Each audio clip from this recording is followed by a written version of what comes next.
Ja, guten Tag. Hier ist Sonja Schneider. Ist der Rudolf da? Ja, Augenblick. Danke. Ja, Pizzeria Besta Pistazie. Wollte nur sagen, die Pizza kommt etwas später. Da sind Sie hier, glaube ich, nicht richtig. Wir haben keine Pizza bestellt.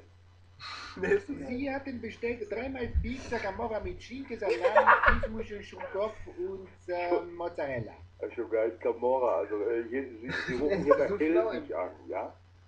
Wir heißen Ist Helwig. das richtig? Wie bitte? Helwig heißen wir. Ich kann den Pizzataxi nicht erreichen. Alberto hat seine Handy nicht bezahlt. Auf welcher Adresse? Und wie heißt die Adresse? Oh, Vorschlag. Sie kaufen 2 Pizza zum Preis von 3 Pizza. So hat jeder Gewinn. Wir haben überhaupt keine Pizza bestellt. Dann wir geben Pizza ab bei der Nachbar und sagen Geschenk von Nachbar. Sollen wir so machen?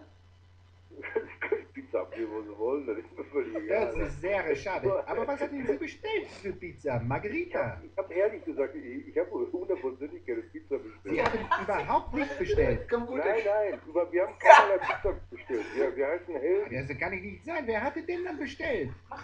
Ja, weißt du nicht, wer welche Pizza bestellt? Da kann ich nicht wissen. Hören Sie mal.